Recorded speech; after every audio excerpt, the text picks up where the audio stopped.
সবাইকে নমস্কার জানিয়ে আমি ভিডিওটা শুরু করলাম। তোমরা হয়তো সবাই ম্যাক্সিমাম আমার যারা ফলোয়ার্স আছো, আমার যারা ফেসবুকে আছো, যারা আমার ইউটিউবে আছে, সবাই মোটামুটি আমার ভিডিওটা দেখেছিলাম। আমি মাঝে সৌদি আরব গিয়েছিলাম। ভিডিওটা বানাবার কারণটা এটাই, এর আগে একটা ভিডিও দিয়েছি, কারণ এখন বর্তমানে আমার যা পরিস্থিতি, আমার সাথে সন্তু আর জয়সা মিলে যেটা করেছে, মানে এখন কি বলবো, আমার যে কাজকর্ম ছিল, ব্যবসা বাণিজ্য, সেগুলো তো বন্ধ করে আমি চলে গেছিলাম সৌদি আরবে।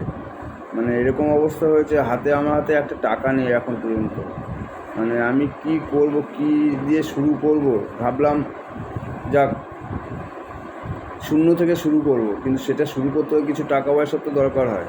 মানে এরকম একটা পরিস্থিতিতে আমাকে নিয়ে আসছে ওরা, মানে কিছু বলার নেই। এমনি আমাদের এখন বাঁশকের বাজার খুবই খারাপ, আর কি বলবো এখন, মানে কিছু আর বলার ভাষা নেই। মানে কি করব, কি দিয়ে কি শুরু করব, ডিসিশন নিতে পারছি না। মানে মাথায় কোনো কাজ করছে না। মানে একটা কাজ শুরু করতে হলে টাকা পয়সা দরকার, কিছু না হলে তো 1-1.5 লাখ টাকা দরকার হয় কাজটা শুরু করতে হলে। সেই পয়সাটা পর্যন্ত এখন আমার হাতে নেই, কারণ আমি সব কিছু মানে ইনভেস্ট করে আমি বিদেশে গিয়েছিলাম। প্রায় 5 লাখ টাকার মতো আমার সব কিছু মিলে, আমার আসা যাওয়া সব কিছু নিয়ে প্রায় 4.5-5 লাখ টাকার উপরে খরচা হয়ে গেছে। মানে এরকম অবস্থা। মানে আমার সাথে যে জিনিসটা করলো ওরা দুজন মিলে, সন্তু আর জয়সা। সন্তুকে যখন আমি বললাম আমি ছুটি লাগা, আমি বাড়ি যাব, সেই সময় আমাকে বললো, হ্যাঁ তোর 5,000 রিয়েল রাখা আছে জয়সার কাছে, দেখি আমি কথা।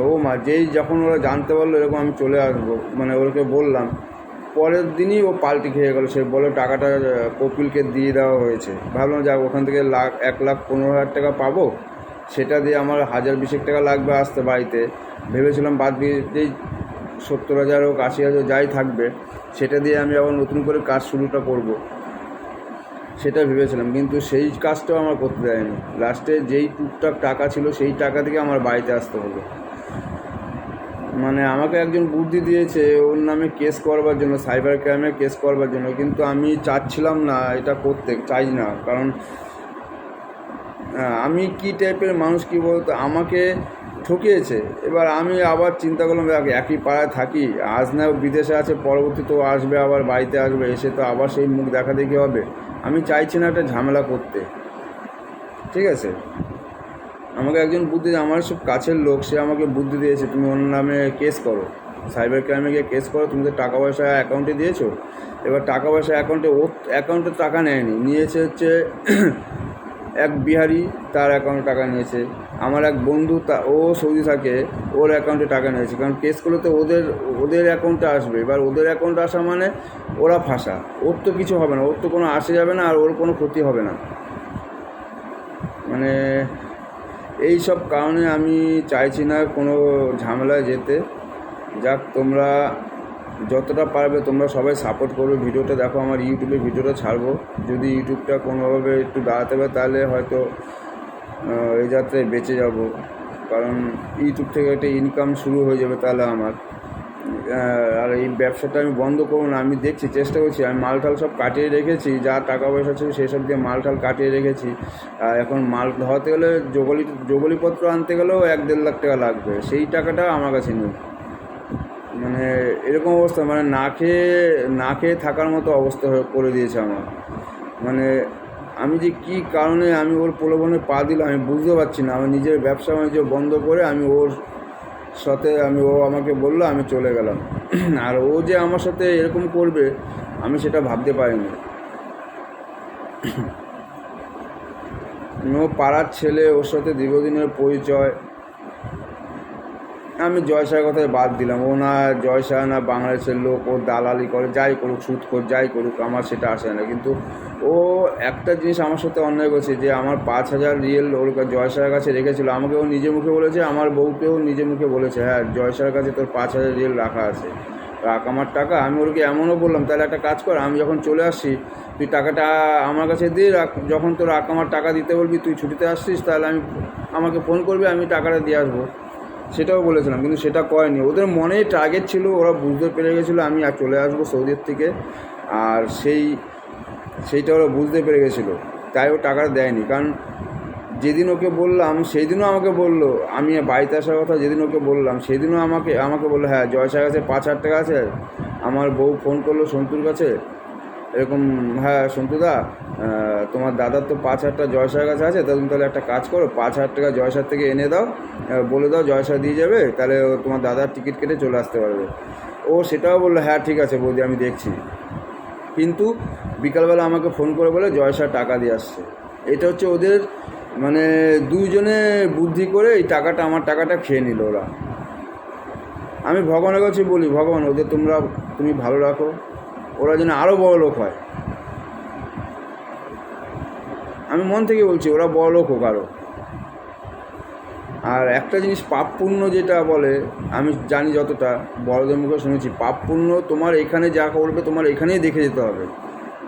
হয়তো আমার সাময়িক কষ্ট হচ্ছে, এই কষ্ট না, ঠিক আমি উঠতে উঠবো। আমি জানি, আমার দীর্ঘ বিশ্বাস, আমি কারোর সঙ্গে চিটিংবাজি করিনি, আর চিটিংবাজি করার একদণ্ডও ইচ্ছা নেই কারোর সাথে। আমাকে ঠিক ভগবান উতরিয়ে দেবে। আর তোমরাও আমি এটাও ভিডিও বানাবো, পরবর্তী ভিডিও বানাবো ওদের কী পরিস্থিতি হয়। তাও আমি ভগবানকে বলি, ভগবান তুমি ওদের ভালো রাখো, ওরা যেন আরও বড় লোক হয়, আরও গাড়ি বাড়ি সব ধন সম্পত্তি করতে পারে। গরিবের টাকা, আমি সুদে টাকা নিয়ে আমি বিদেশে গেছি জানো, 3.5 লাখ টাকা আমি ব্যাংক ফাইন্যান্স করেছি।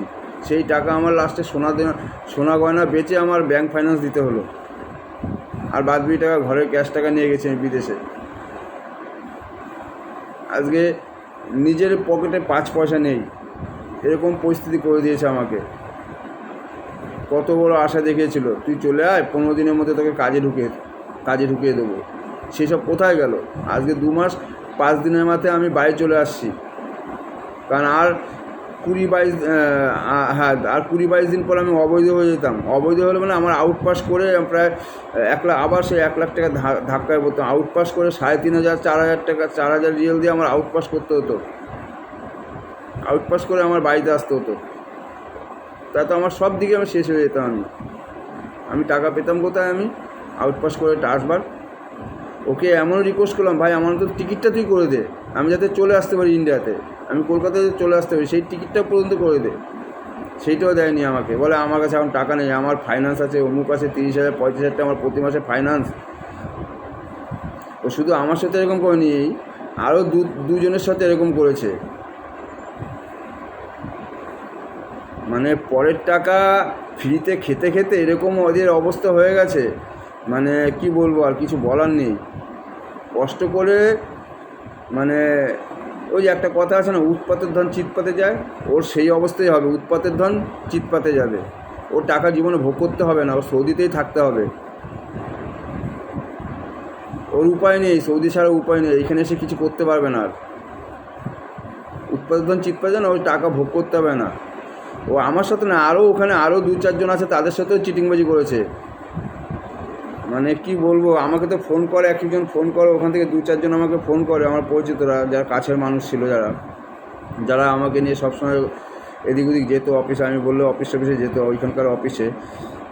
মানে একজনের কাছে স্যালারি এটিএম কার্ড দিয়ে আসছে, বলছে আমার 5 তারিখে টাকা, 30 তারিখ না 25 তারিখে টাকা ঢুকবে। প্রথমে বললো 25 তারিখে টাকা ঢুকবে, 2 মাসের মায়না ঢুকবে, তার থেকে টাকা নিয়ে আসলো, ভালো কথা। সেই টাকাতে ঢুকলো না। আমাকে ফোন করে বলে, মাসখানিক আগে, দিন 15 আগে আমাকে ফোন করেছিল, কী খবর, তাও কথা বললো এরকম, টাকা পয়সা ঢোকে নাই, অমুক সমুক। তারপরে এই কথাও বললো, আমার যে 5,000 রিয়েল রাখা ছিল জয়সার কাছে, সেই টাকার ভাগ হয়েছে।